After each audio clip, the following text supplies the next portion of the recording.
have guessed from the title of the video, we're going to dive deep into the actual sales pitch that we use in order to guarantee at least a 25% closing rate whenever we are hopping on calls with cold traffic. One of the things that I really want to go over before we even hop into this video is that I promise that if you stick till the end, you will not only improve your conversions to at least 20-25% conversion rates, assuming that you're talking with cold prospects, which is of course really good, where you will not only how to improve your closing rate following the framework that we're going to teach you, but most importantly, you will also start noticing what's the type of proper sales messaging that is going to make more people even hop on a call with you in the first place. And what you're going to learn in this video, of course, is going to be absolutely for free, but most importantly, it's going to literally be my gift for you guys, since we recently achieved the 500 subscribers. And well, this is something that I have always kept pretty much just like secret from my clients, but realistically I think that it's just worth it to share with you guys. That being said, as always, let's just hop to the computer and let's get started right away.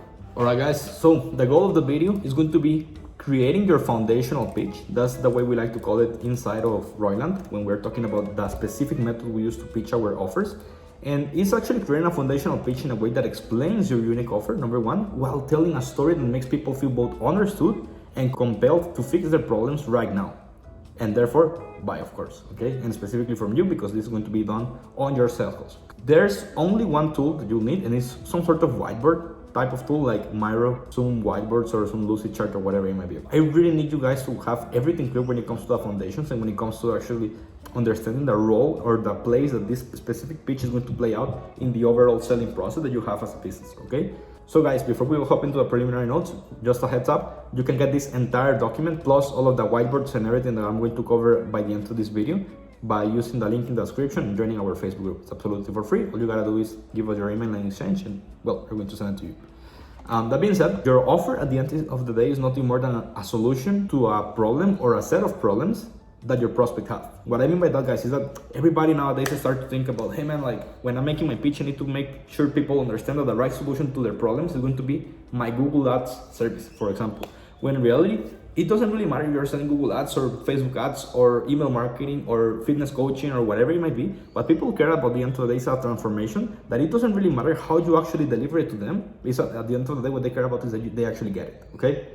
And of course, that can be either on a done for you fashion, aka agency-like, or that can be like on a done with you, do it yourself like more education, coaching-like.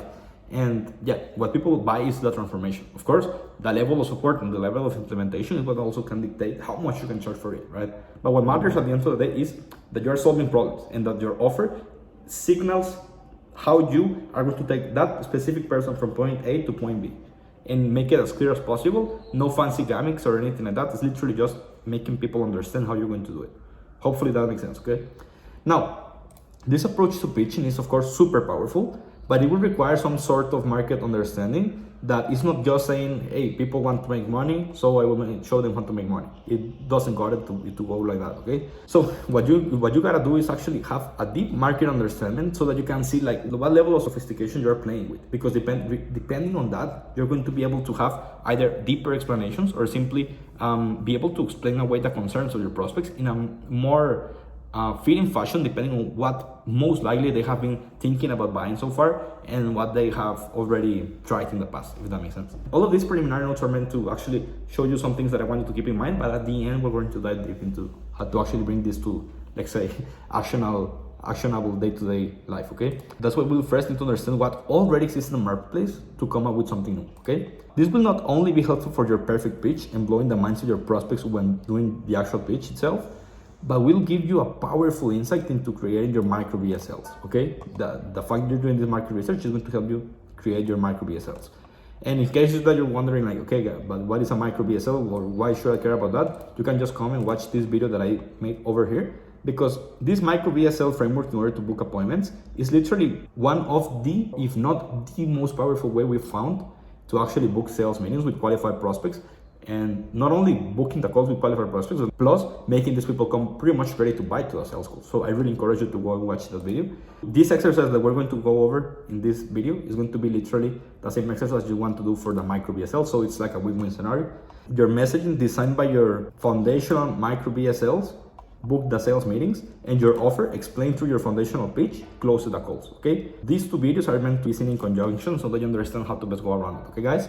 these preliminary notes out of the way, let's just start going through the sales process 101 so that you understand in what stage of the selling process are we going to specialize this video on, okay? Because we'll not discuss the entire sales call sequence or the entire appointment setting sequence, mostly because we're now going to be focusing on the sales pitch.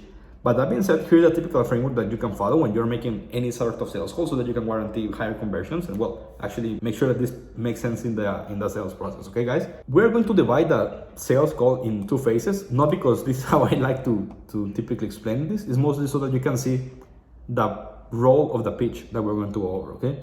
So the sales call can be divided in pre-pitch and the second part can be pitch and close, okay? The start of any sales call should be any sort of rapport building. And this, honestly, can be anywhere from 30 seconds to 1 minute. Like, it literally doesn't have to be that long.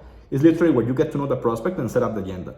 Some people don't like to set up the agenda, but I think that is powerful. Mostly if you're starting in sales, like you actually want to say to the person like, so Mr. Prospect, by the end of this call, we're meant to take a decision just to see whether or not we'll be a good fit. And all I ask from you is that you actually make a decision. Whether that's a no or that's a yes, I'm happy either way and just want to make sure that we're on the same track. Is that okay with you? Yeah? Okay, awesome. So the person is going to already be on a state of mind of, okay, there is an end point in mind and this is not going to be just a random conversation, okay? So that's rapport building. Then we have current situation. And this current situation stage is literally where you start discovering what the struggle of your prospects are. And of course, the only goal is to determine if the person is a good fit or not, to actually both afford your service and also, well, of course, like if they can benefit from using the service, okay? Then we have the desired situation, aka the first one was about where they are at right now. The second one is about where is it that they want to go, okay? And that desired situation is where you actually literally go, you discover that destination that the person wants to go to. And the goal is to see whether or not you can actually help them get there, okay? After you have discovered the current situation and the desired situation, then you want to close the gap. And that closing the gap literally means what is the type of support, knowledge, skills, or the thing that the person needs to get where they want to be, or at least what is it that they feel like they need in order to get there. And that's very powerful, not only because that makes the person feel understood when you ask questions such as, for example, what type of support are you exactly looking for if you were to work with a marketing agency that handles your paid ads, for example. And they're going to say, hey, I don't know, honestly, I would just love to have my leads appear on my calendar without not having to move a finger, for example. I don't know, like that's something that I just made up. But not only allows them to feel understood, that also allows you when you're making your pitch to actually grab those stories and those concerns and those problems and actually insert them inside of your pitch. That way you're going to be like, hey, do you remember when you told me that you were looking to have your ads being completely managed for you? Well, in this second part of the equation is when we actually start diving deep into the XXX, you know, like that's how I will typically go about it. And that's why this is so powerful. It's also for you to actually have some sort of support when doing your pitch, okay? So once you close the gap, you want to go to the pitch and explain the deliverables, okay guys? And listen, like the way you go around it is not like, okay, so you're looking for this, okay, let me show you what we do, okay? But what you want to do is always ask for permission. So you would say something like, okay, Mr. Prospect, so I think just based on everything that you've said so far, I think that would be a great fit in order to work together. And realistically, if I can be honest with you, like mostly because you are specifically looking for a complete hands-on support paid ad service, and also because you mentioned before that you were pretty much scammed by this other YouTube ads agency that you mentioned before, this might be a really good fit for you. And let me explain why. Do you mind if I share my screen? Boom. You see, like you want to do some sort of transition to the pitch, okay? And then the actual, let's say this stage is pitch and explain the deliverables, because people pitch the actual framework and the deliverables as if people actually cared about the deliverables. In reality, what you gotta do is simply explain the stages or the steps that need to be taken at a high level for them to get a specific outcome that they care about, aka that's what the pitch is all about and what we're going to cover in this video. And then you explain the deliverables at a really high level. Like, for example, if you're doing, for example, like us, we do 2 times per week coaching calls. We give people access to an incredible community. We give people access to a program. We actually do a lot of things that most people would love to make their sales call about. Hey, look at how beautiful and how incredible our program is. But realistically, people don't care about that. Remember, people care about the outcome. So once you actually make a good pitch, your explanation of the deliverables should be really not, I don't want to say fast, but it really has to be super high level so that people don't see like, okay, yeah, I need to be consuming 100 videos, I need to be attending 2-hour-long coaching calls 2 times per week. Oh, I need to, you see, like, honestly, it's not about that. It's about making sure that people understand, like, okay, I'm super in love with the pitch, with how these people actually made everything work out in my mind, at least. Now let me see how these people actually make things come to life, if that makes sense, okay? So that would be it when it comes to the deliverables. Second thing would be, after you explain the deliverables, the commitment and objection handling. And last but not least, the close, okay? But again, for the sake of this video, we're just going to be focused on this part over here, okay guys? So the way we like to go around creating the pitch is by creating what we call offer pillars, okay? And just so you guys know, the offer pillars are the literal milestones that you're going to be using in order for the prospect to understand the process you're going to use for them, okay? So let me just show you this over here so that you can see what I mean. But the first thing that we need, and honestly this is something that you have to do by yourself before you actually come to that offer creation workshop, or before you even create the offering itself, is you need to do your market research. And what that means, guys, is that you need to, for example, see what your competitors are selling, what are the unique selling propositions they are using, what are the headlines that they're using in their BSLs, what are the actual problems that your prospects are more interested in solving now. You see, like, you first of all want to have a clear idea of everything when it comes to putting out an offer in the marketplace. And that is both in terms of what your niche actually desires, what other people are trying to supply in order to satisfy that demand, and all these things that pretty much have to do with understanding who you're targeting with your outbound campaigns, with your ads, or whatever it might be. So the first part is literally doing the market research. Once you have made that market research, here's where the actual offer creation workshop would start. And it is literally deciding the single most painful problem that you'll solve for your niche, okay? And let me just show you, because this is literally what we do with our clients. And what I say is always when we start the offer creation workshop is say something like, okay, you literally made all of your market research. You have a clear understanding of everything that has been happening on your market, and now you're looking to start your business or scale your business. What's the single most painful problem that at the end of the day people actually want to solve and that you can provide for them? And this has to be clear. You don't have to be fancy here. You can literally put something like, for example, if it were me, it would be something like booking a lot of sales calls with people who come ready to buy, for example. Literally, that's it. You don't have to play fancy, like create 25 plus content creation. What I'm trying to say is you want to keep it simple. The biggest problem I'm trying to solve for my clients is how to book a lot of sales calls with people who come ready to buy to them. That's it, period, right? That's it.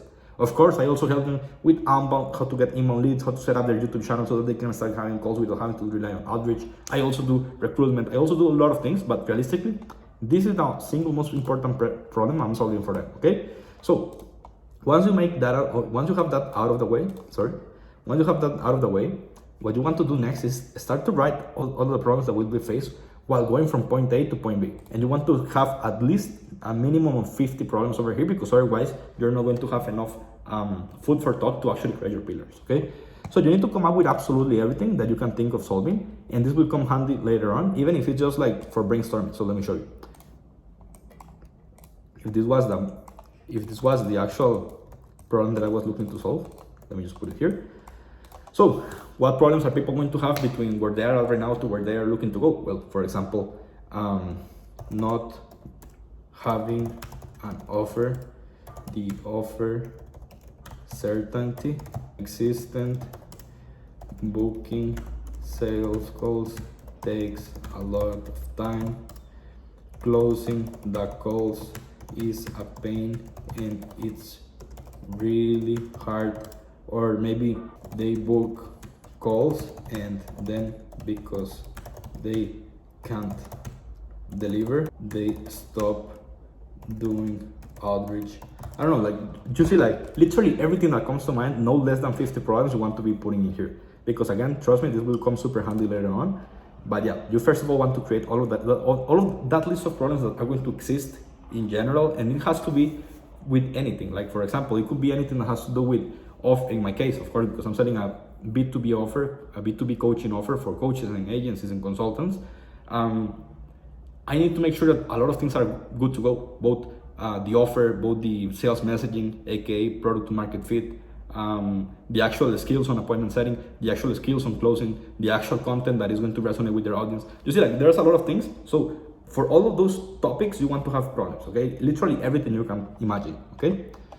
Once you have written all of the problems you will be solving for your prospects, then you want to start creating your offer pillars. And these are basically recurring themes that appear in the process. And you want to have a minimum of 2 and maximum 4, okay? Just some notes, and I know that this is not clear so far, but let me explain. So you want to give it sexy names, but don't go over the top. What that means, guys, for example, is the following. You can see here that, for example, well, you can see here we have offer pillar 1, offer pillar 2, offer pillar 3, etc. What we do is, for example, let's say that, and of course, that's why you should have at least 50 problems, because otherwise you are not going to have that much room to actually come up with everything. You can see that, for example, not having an offer and the offer certainty all have to do with offer, with messaging, with what you're actually doing, right? Then we have the other topic that is, for example, closing the calls is a pain and it's really hard. In the book, they book calls, and because they can deliver, they stop doing outreach. That has more to do with the actual offer that they are selling, because otherwise, you can see. So what I'm trying to say is that you're going to start having buckets. You see, like all of these pertain to the offer, let's say, type of topic, and this one has to do with, for example, closing, and this one has to do with appointment setting. Of course, the beauty of this is that there are no limits, there are no rules. You can maybe just have one pillar that is all about fulfillment, another one about acquisition. Another one can be all about offer, appointment setting, and closing. And the weirder you do this is actually better, because that's how when you make your pitch, people go like, oh dude, like I've never thought about it that way, that's why. You see, that's what you want to create, the effect of, oh, that's why things have not worked. So yeah, you will pretty much just start writing your pillars over here. So not having an offer, the offer certainty is non-existent, they can deliver, so they start doing outreach. So the pillar 1 can be offer certainty, and that covers the problems 1, 2, and 5. You see, the second, let's say, is closing. So closing superiority. I don't know, like I'm just making this up. You see, like these pillars have to actually signal a specific topic or theme that makes people click, while giving it a sexy name, but not going over the top. Like you don't want to call this, for example, mastery the supreme art of closing cold leads on autopilot. You see, like it's like, dude, like what the fuck is that, right? So you want to keep it high level, but at the same time you want to give it a sexy name that makes people explain everything. Again, this is not the actual magic. Like so far we have only crafted the shell of what the actual pitch is going to look like. The actual magic comes next once you start writing the features for every pillar. But let's continue for the first and the last pillar. So for example, the first pillar is always going to be pillar 1, of course, but the last pillar can be either pillar 2, pillar 3, or pillar 4, okay? Depending on how many pillars you have. So the first pillar should always be a differentiator that explains why your model is superior to your competitors. And what I mean by that is like, for example, let's say that you're selling, and that's why it's important to have the market research done, is like, for me, that I sell coaching and consulting plus recruitment, my competitors that are selling the same solution, aka booking a lot of sales calls with people who come ready to buy to them. I mean, an appointment setting agency can try to solve the problem. A Facebook ads agency that sells lead generation can also satisfy this problem, like with another solution, right? So my first pillar is always trying to make people understand why my vehicle, aka coaching and recruitment, is more powerful than a straight up just Facebook ads lead generation agency or a YouTube ads lead generation agency. Why? Because if I start the pillar saying something like, okay, and I will do a demo at the end so that you can see how everything comes together. But what I'm trying to say at the end of the day is that first pillar needs to make people understand why is it that everything that they have tried in the past didn't work and why this is different, number 1. And also, number 2, it has to signal why this specific vehicle is more beneficial to them according to what they have told you so far in the call, instead of the other alternative, aka one of your competitors, okay? And of course, again, the beauty, and this is something that happens in sales, what you see as the weakness of the competitor can be at the same time the strong point of the competitor. And guess what? Because let's say that you were selling a coaching offer like me, I typically say, and I honestly believe it, so don't think that I'm scamming you or anything if I say this on a call, but realistically, that's what I honestly believe. If I say, hey, the reason why we actually coach you on how to actually manage your sales team and how to actually craft your own unique appointment setting processes is because you don't want to start relying on other people so that you can start having leads and closing deals. Because otherwise you don't really have a business. So because of that reason, we actually show you how to fish instead of giving you the fishes. Because otherwise, let's say that I die tomorrow, like you will run out of business because of me. So you don't want to be in that spot, right? And they say, no, yeah, for sure not. So yeah, and then I say like something like, okay, so that's what we actually show you how to do that in yourself instead of relying on others. Does that make sense? Yeah, okay, awesome.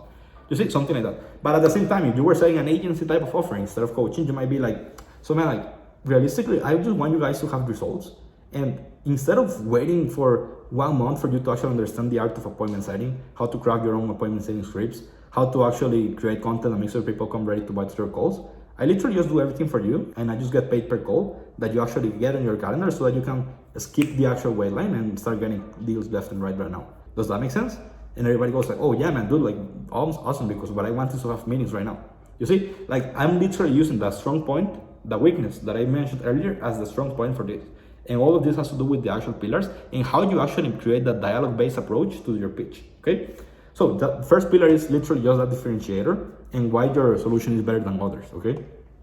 Now, last pillar should always assume that the solution is being solved and the solving of that next step after the most immediate pain is softened, okay? So I know that sounds like a mouthful, but what that means pretty much, guys, is that everybody is going to have a milestone or a roadmap they need to hit in order to actually hit to get the actual outcome that they want, aka booking a lot of sales calls with people who come ready to buy. Let's say that you have, I don't know, 2 pillars, okay? So you have 2 pillars, you will do something like that when you're on your sales call. You will be like, okay, so man, the first thing that we will focus on is XXX, and then the second thing that we will focus on is XXX. This second thing necessarily has to explain to them what is going to happen after the problem is being solved. That's what I'm trying to say. So for example, for us, what we do is typically, and again, I will do a demo at the end, but we first of all say sales messaging and offer alignment. Then we talk about one-to-one outbound campaigns, and then we talk about the community funnel. And what we do is what we say, like, okay, man, just realistically, with just the sales messaging and the actual offer alignment, plus the one-on-one outbound campaigns that we will show you how to craft, you will start having your calendar full left and right every single day, which is true, of course, right? But realistically, you don't want to be relying on outreach all of your life and just start to have BAs, SDRs, and appointment setters that continuously plague your calendar, because you will always be relying on expenses. And again, you will always have to be checking campaigns, etc. Like that's not something we want, right? And they say, yeah, man, for sure not. That's what we say. That's what we actually, the third thing that we focus on is the community funnel. Because dude, like this is literally what allows you to start having clients whenever you want, not only when you need them. So you're always 1 post away from getting them. And all you gotta do is keep focusing on this. If you want to take some vacation, you make a post in your community funnel, you get some clients, and boom. Afterwards, you can just continue filling this community and filling your inbound traffic channels by following these 2 pillars. But the last one is the one that is going to allow you to get client and wealth for the long run. Does that make sense? Yeah, boom, awesome. You see, like that effect, that community funnel effect inside of our offer pillars is what makes us literally close more calls than some of our competitors. Why? Because we're literally saying what's going to happen once they fix this problem here, okay?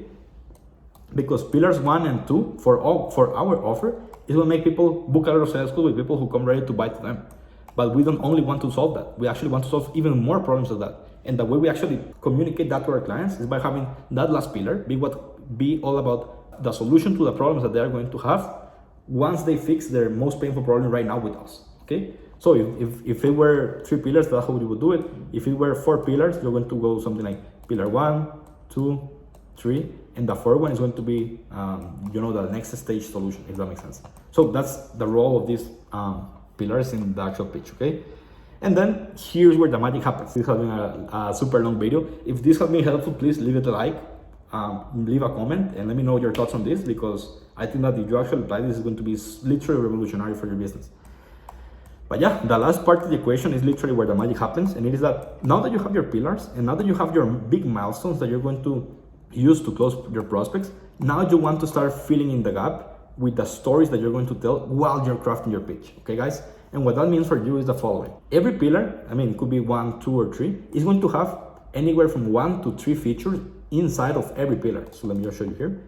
You see, you're going to have minimum 1 and maximum 3 features per pillar. And what you do is craft a story-based pitch based on the pillars and the market understanding that you've gathered, okay? And what that means, guys, is something like this. Every pillar, of course, is pretty much a step in the overall roadmap of your offer, okay? So for example, like us, we have sales messaging and offer alignment, number 1. Then we have number 2, or one-to-one acquisition models. And then we have the community funnel, okay? So for example, let's say that pillar 1 for us is sales messaging and offer alignment, okay? So what that means, guys, is that, well, this example is the one that I use for my clients, and I actually set it up according to mine. So feature 1 is avatar messaging. What's the problem that this solves?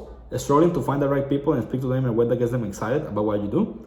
And what's the benefit? Identify your target market that actually needs you and your program, and find where is it that they're at to uncover what they need so that we can start playing by their sandbox by speaking to the right topics in the right place and open the door to them. Like you can see, like this a little bit, this is actually deep, and that's the goal. Like you want to actually, now that you have the overarching pillar, start talking about what things are going to fill that pillar. So you want to do the same for you, because once you're making your pitch, what you will do is something like this. Like actually this feature 1, feature 2, because feature 1 is actually the sales messaging and offer distinction. Because the way I start my pitch is literally by saying something like, so have you ever noticed how everybody nowadays starts talking about creating the most perfect offer that nobody's going to say no to? Everybody goes like, yeah man, I think the offer is so important and that's why it's etc, etc. And I'd be like, yeah man, that's cool and everything, but if you're not even having sales calls in the first place, there's no point in having an incredible offer, because nobody's going to hear it.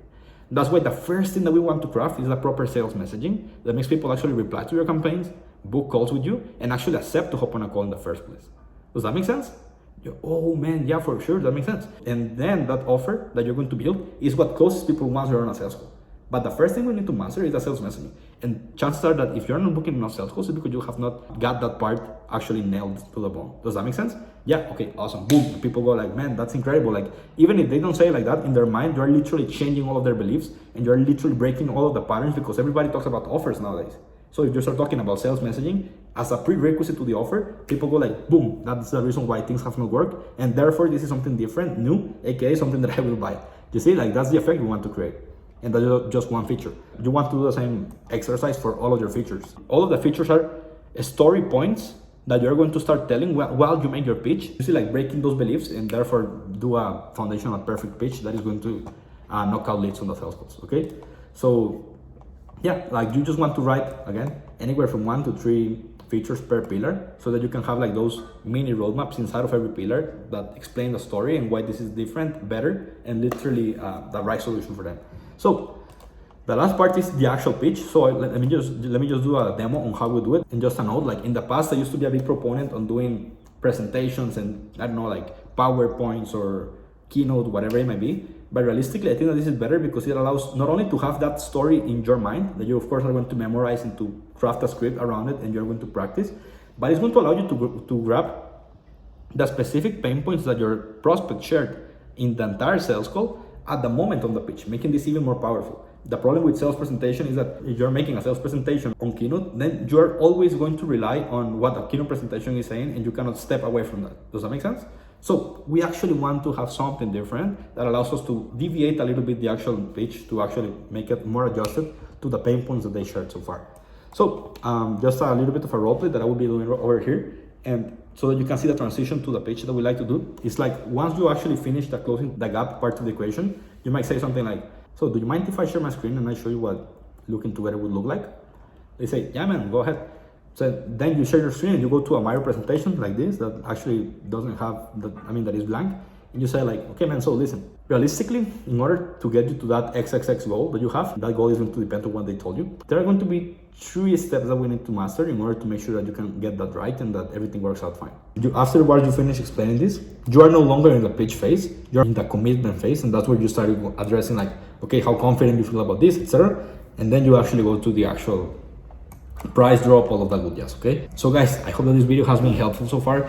I just really wanted to do a super in-depth breakdown on how we pitch our offers, how we recommend our clients to create their offer pillars, their branding, their messaging, and most importantly, that now that you have this pitch, your entire content marketing strategy can be around, for example, creating 3 videos for every feature inside of your pillars. So you can send that as an automations to the prospects before the calls, so that they start noticing like, oh, so this is how these guys do everything, this is how they do this, etc. And if you're still focused on creating your YouTube videos, what is going to happen is that they see one video, if they like it, they are going to watch another one, and then another one, and then another one, and this is how they get indoctrinated into your solution. So by the time they come to your calls, they're going to come ready to buy, guys.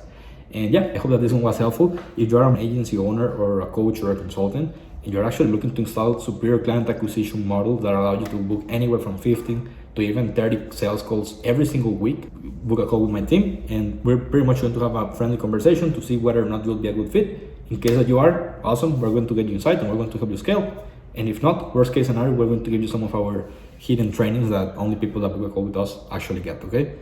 And yeah guys, I hope that this was helpful, and let me know in the comments what your thoughts were about the video. So guys, see you guys in the next one. Speak soon. Bye.